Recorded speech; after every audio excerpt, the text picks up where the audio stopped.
Welcome to the Speaking of Writers podcast, the place where authors tell their stories and readers get an inside look at the writing life, too. I'm Steve Richards. Today, we have got a powerhouse duo joining us, New York Times bestselling author Jeffrey Deaver and Wall Street Journal bestselling author Isabella Maldonado. They're back with the second installment in their high-octane thriller series. Their new book, The Grave Artist, reunites federal agent Carmen Sanchez and private security expert Jake Heron as they face a chilling adversary known only as the Honeymoon Killer, a predator who turns grief itself into a deadly game. Their first collaboration, Fatal Intrusion, was hailed by Publishers Weekly as, quote, slick cinematic action, and by Booklist as, quote, captivating and intentionally misguiding, until the final reveal. Now Deaver and Maldonado up the ante in a story packed with twists, tension, and unforgettable characters. Both authors bring incredible real-world backgrounds. Jeffrey Deaver is a journalist and attorney, and Isabella Maldonado as a police commander and FBI National Academy graduate, infusing the story with authenticity and edge.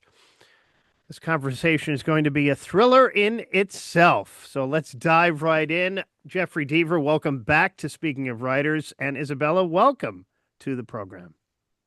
Well, thank you. Great being here. The Grave Artist follows Fatal Intrusion and brings Carmen Sanchez and Jake Heron back into the line of fire. What sparked the idea for this chilling Honeymoon Killer storyline? Well, I'll jump in quickly and then hand off to my partner here because it was her sick and twisted idea. Although we share both about the same quantity of sick and twistedness, if that's even a phrase, in our own writing. And so, Isabella, why don't you just jump in about the concept of a honeymoon killer, and then I can jump in at some point. Sure.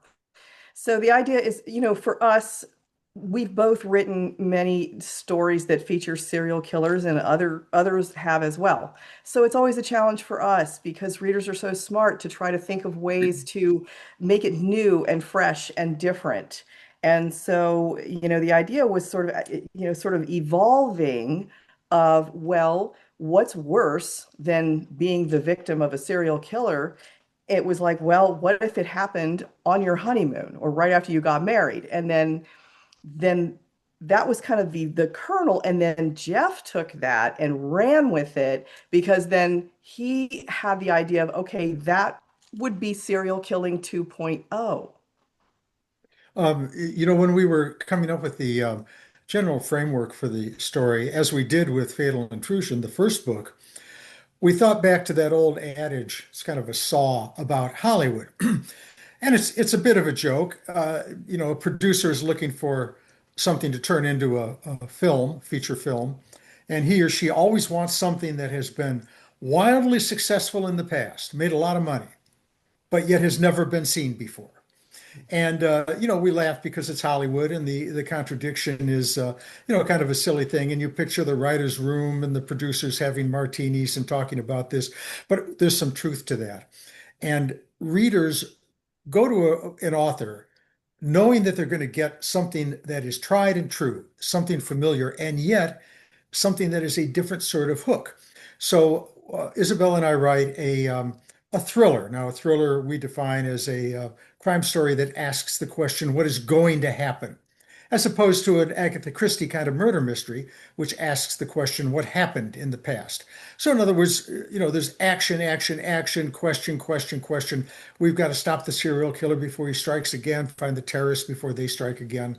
And so with our books, and especially in the Grave Artist, we decided give the readers that kind of template that they would be very comfortable with, but then add something new. And what's new?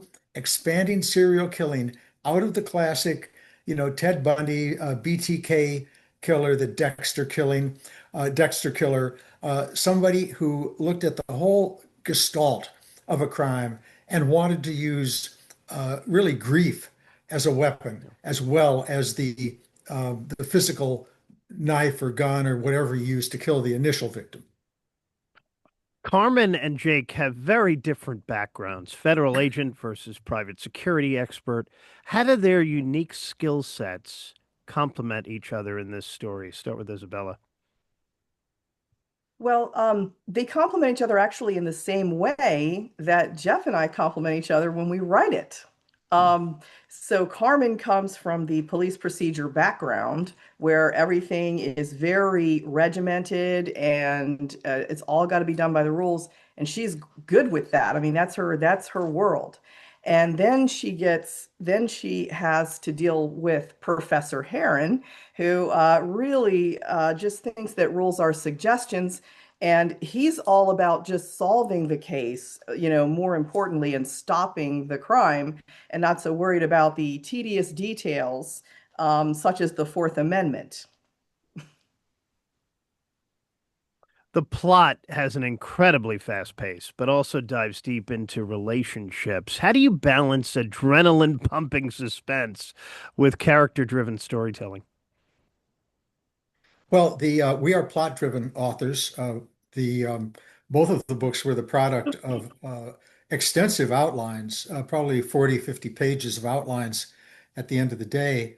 And that's, of course, plotting, very intricate. They take place over a short period of time, so you need that structure.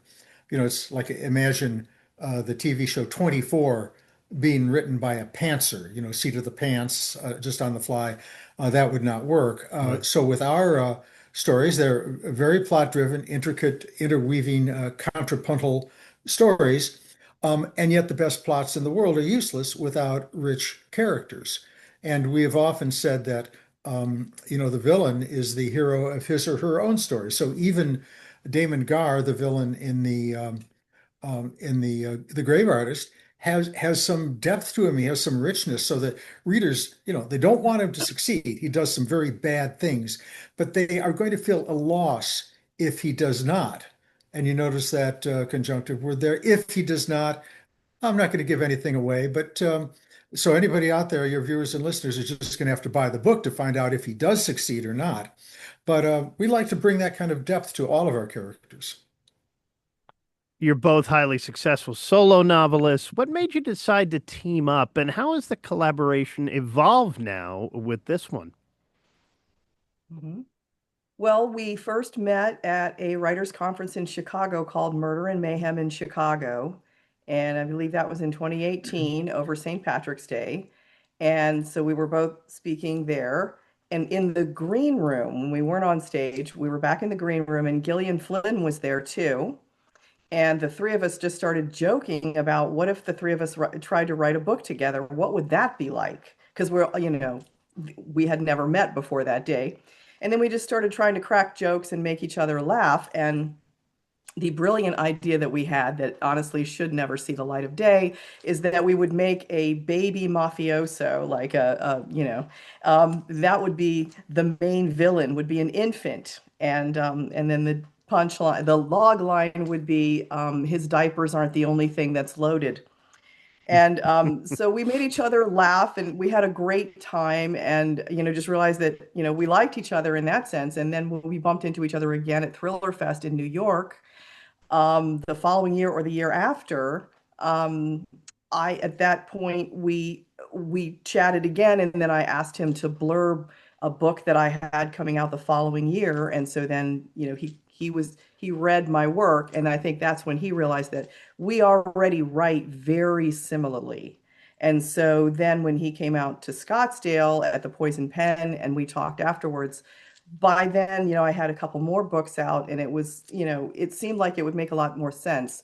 But Jeff can talk specifically, especially about like our writing style and how that is kind of a necessary component to make it work. I'm kind of, well, I'm not saying I have a reputation, but at least in my own mind, I have a this idea that I don't play well with others. And I generally don't. I'd written one very brief short story with John Sanford, and that was a giveaway. It was a fundraiser, part of a fundraiser anthology, and it was fine. I enjoyed it. John's a good person to work with, and but a 20-page short story came and went. Didn't think anything of it. I've had some things on TV and in the movies, I'm not involved in that at all. You have to actually work with people. How irritating is that? And so I was a little skeptical at first, but then I realized not only did we hit it off personally, that's very, very important. Anyone out there in your audience is thinking of co-writing. That's very important. But we do have a very, very, very similar style and a similar way of working together. In other words, we write the thrillers, as I described, as opposed to a murder mystery a la Agatha Christie. We write a third person, close, so we shift points of view, which is extremely important to be able to legitimately work the twists and turns into the story. Readers catch on to unreliable narrators in first person fiction very quickly. We didn't want to do that. We wanted to keep pulling wool over people's eyes. And so, given that there was that much similarity there, and similarity of technique as well, we gave it a shot, and we started with an outline, went back and forth on that. We had hours and hours of phone calls, hashing out details. That expanded slowly. Finally, when we had the outline together, that represented about 50 to 55 chapters. When we started actual writing, the outline was very similar to the final book, but there were a number of changes. It's not set in concrete by any means, and we probably ended up with about 70 chapters at the end. Then we did absolutely brutal, but in a smiling sense, rewrite. We've had never had an argument. We've disagreed about certain things, but as professionals will, of course, and got everything worked out. We declared at the very beginning this was a no ego zone. I edited Isabella's work ruthlessly. She did exactly the same for mine.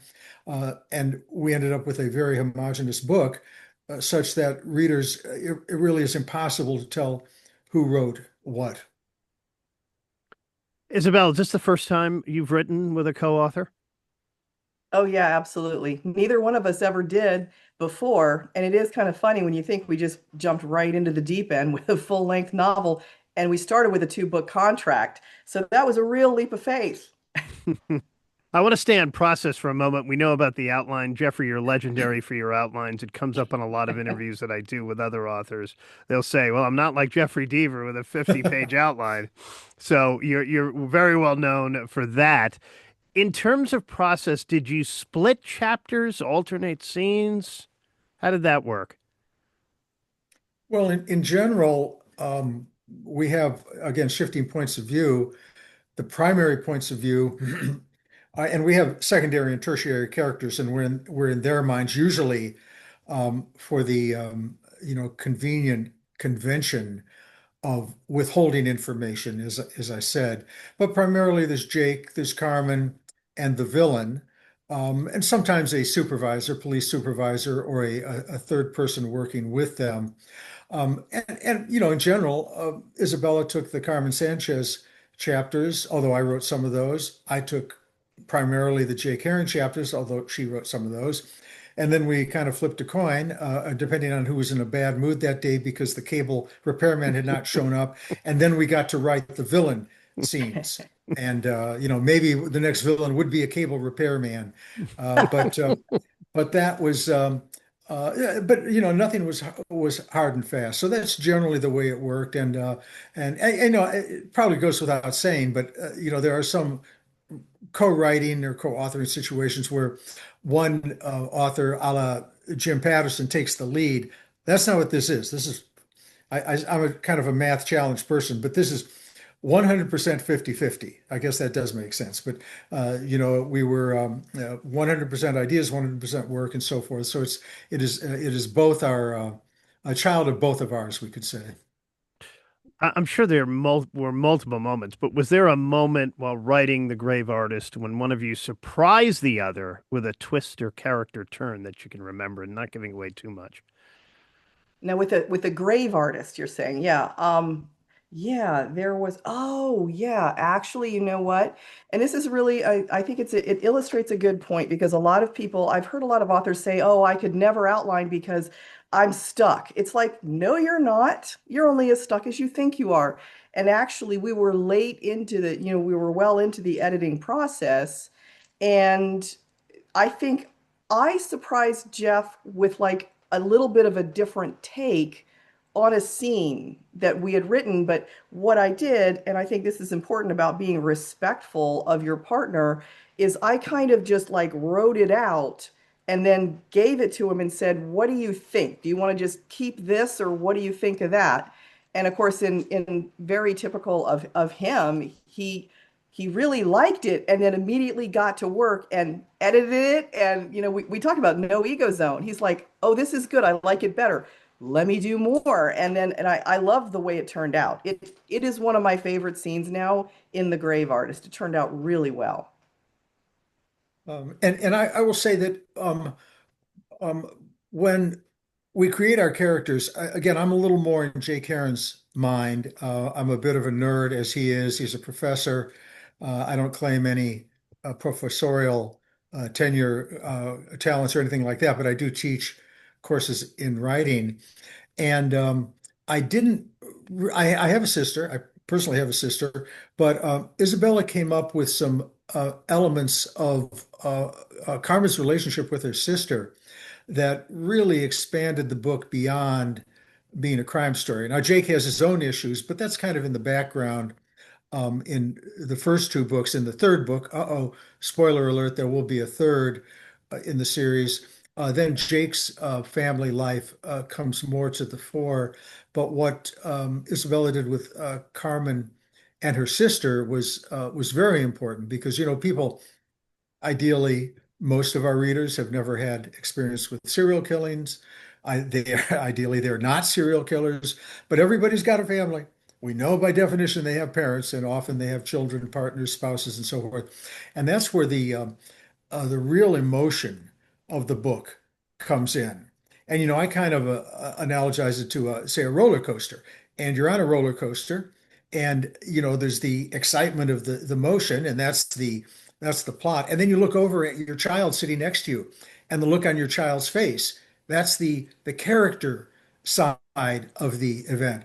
Or or they're totally terrified, and they will resent you forever for this trip on the mad cyclone or whatever it is. But the combination of the two, I think, makes a more enduring book. Isabella, as someone who's worked hostage negotiations, special investigations, do you find yourself leaning on those experiences when building high stakes scenarios? Absolutely. I think that's one of the things that people enjoy. At least that's the feedback that I've gotten from readers is they feel like it puts a realistic edge to the writing. And the other thing that I try to do is I pull from my own experiences, but then I pump them up to the nth degree. I don't think anyone could be involved in that many shootouts or whatever, but the idea is to know what the law enforcement person is feeling inside. And, it's one thing to sort of visually see an action scene like that play out, but Jeff and I, we do character portrayal through action. So you don't get a leisurely character study from reading our books, but what you do get is super in-depth, complex, multifaceted characters that we snuck in there and you don't even realize because you're on the edge of your seat turning the page to see what crazy thing's going to happen next, but it's all about the characters because otherwise you wouldn't bother to read it. Jeffrey, your work has been adapted into films and TV series too, including CBS's Tracker, now the number one show on TV. How does writing with the screen in mind affect your pacing and style? Well, it actually works the other way. When I was growing up, I was a real nerd, so I sought solace in books and TV shows and movies. So I am as influenced by what goes on the big screen and little screen as in writing, and I always have been. And as a result of that, and also as a result of maybe a bit of, I guess, an impatient nature, I want to move things along. And so I write in a way that is, I'd say, a bit clipped, a bit abbreviated, and I guess that would echo a script. So this is kind of an abstract thing I'm saying. I'll give you a concrete example. When The Bone Collector a book of mine featuring a character named Lincoln Rhyme was made into a movie, the one that starred Denzel Washington and Angelina Jolie. Um, the and I had nothing to do with that again, although I had a social conversation with some of the people. The script writer said it was one of the easiest books he ever had to adapt because it kind of walked off the page. It was structured like a script. There was cross-cutting. There was a lot of dialogue, as Isabella was saying. We reveal characters through dialogue and action rather than, long exposition or, heaven forbid, internal monologues. And I have to say, one of the most exciting aspects of this process was watching Denzel Washington and Angelina Jolie and Justin Hartley and some of the James Garner, some of the other actors who have played my characters recite dialogue that I wrote. I mean, I try, as Isabel and I do in our books, for very realistic dialogue. One does not say to one spouse, "Oh, my darling, I am famished. Shall we now dine?" They say, "Hey, what do you want? Pizza?" Whereupon she says, "You didn't do the dishes last night. I'm not going to let you pick." So, there's that kind of realism in my writing as well as Isabella's that kind of walks right onto the screen. All right, without giving away any spoilers here, are there seeds planted, breadcrumbs dropped, left, like the kids like to say now, planted in the grave artist that might grow into future books? Yes, absolutely. Jeff already had mentioned it, so I will say, yeah, we are going to be writing a third. As a matter of fact, we're getting started on book three, and we knew that that was going to be the case when we finished writing. I mean, so it was started as a two-book contract, but we knew as we were finishing the grave artist that there would be a third. So we absolutely carefully planted things that will bear fruit in the future. Yes. What's the best thing about being author? Start with Jeff. I have to say, in all I've been writing full time now for about 40 years. Oh my God, I have to sit down having said that. Well, I am sitting down, but if I were standing, I'd have to sit down. And I don't know that I've ever been asked that wonderful question, quite that directly. There's a lot of, what's good about this or what's good about that. I guess I would have to say the ability to um, offer readers what I consider the most intense and beneficial artistic emotional engagement they can have. We certainly see movies. We go to the art museum. We see art on the wall. We go to a concert. But basically, aren't we really after a little while thinking, where are we going to go for drinks afterwards? But when you read a book, it is so consuming. You are a partner with the author. You create the scenes in your head. You feel these characters more than you do a character on the screen. And I'm not denigrating, the big and little screen, obviously, but a book does that, and the ability to, take readers into your world and take them out of the daily cares um, of life for X number of hours or days is just an amazing thing. Isabella? Yeah, and for me, actually, true crime is very popular right now, and a lot of people have asked me with my background, they're like, "Why don't you write true crime? It seems like it's a no-brainer for you. You have all the contacts, everyone would trust you to talk to you." That's all quite true. But at this point, I guess I've learned to never say never, but I don't have any plans to write true crime. And the main reason is the answer to your question, which is what is the main joy of being an author for me is I have obviously seen so much crime and things like that that I like to write things so that they come out the way they should instead of the way they do. I get to be in charge. And I, in real life, crime is so meaningless, pointless, random, stupid, brutal, horrible. And it all is on the paper too, but at the end I can pull meaning out of it for the characters. And then I find that when I do that, it's incredibly cathartic. Several people have written in their comments and reviews that they would cry at the end of my books, but never out of depression, always out of this sort of this intense catharsis. It's like a joyous empowerment, a struggle. I've been through it, and here it is. And that's what I love to do. I love to touch people in their heart that way. And that when you touch people like that, when you get that kind of feedback, I couldn't put it down tonight. I stayed up late. I could not. I mean, that's the goal, right? The page turner to hook them in. That has to be an incredible feeling when you get feedback like that, what you just described there. Oh, well, I had an experience a few years ago. A fellow called me up and said, Jeffrey, I'm very cross with you. And he was a friend and, didn't sound like he was really that cross, but I said, okay, tell me what. He said, well, as you know, because you were there, I got married last week. I said, yeah, great ceremony. It was wonderful. And he said, well, and if you remember, you gave us a very kind present, but you also gave us a copy of your latest book inscribed to us. You drew a wedding cake. The art wasn't very good, but you did your best. And so we go to the wonderful hotel for our honeymoon, and I go into the room, and there's my new bride sitting in a chair reading your book, and the hours are going by, and the hours are going by, and I fell asleep in bed alone on my wedding night, and now, It's great. in fairness, they had lived together for 10 years. So, yes, it was a wedding night, but it was not a capital W wedding night. But I said, that was one of the best compliments I ever had. And it's the kind of thing I would like to, we have the blurbs on the back of the books. Mhm. That's Yeah. the thing I would like to put on the back of a book. Might be inappropriate, but stuff like that has happened to Isabella and me just all the time. And there's nothing like that. And this is actually something we had neglected to mention earlier, but um, readers come first. This is all about the reader.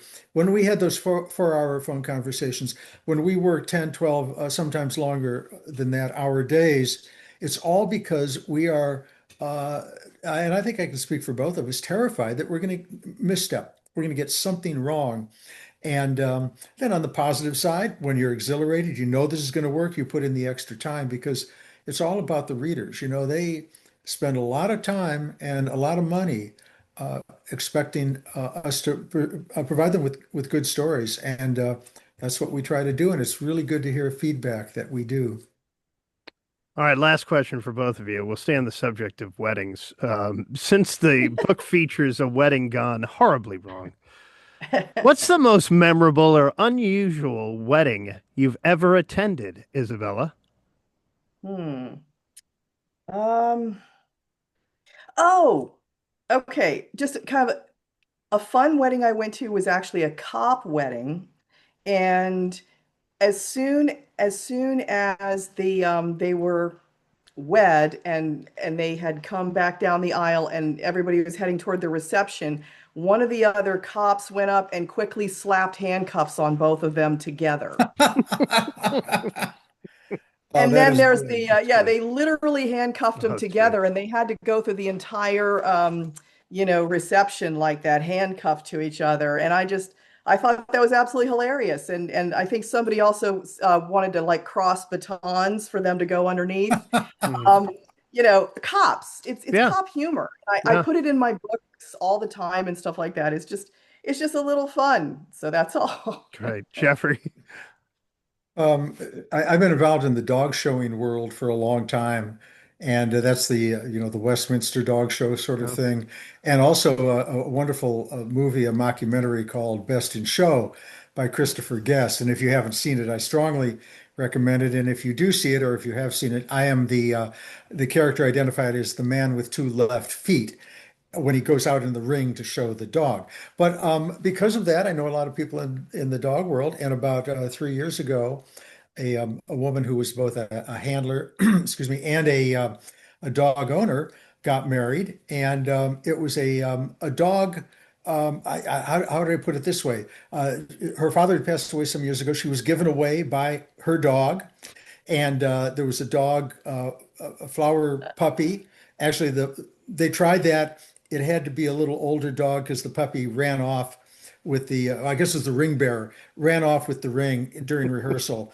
And so that didn't work. But it was I guess there were probably 10 dogs involved, and these are trained dogs, so they, aside from the puppy, which was frankly the cutest thing of all, walked down the aisle, and I thought they'd, we ended up with Paco Bell, and we were all trying to think, what, what could they play instead of that? And we thought, how much is the doggy in the window?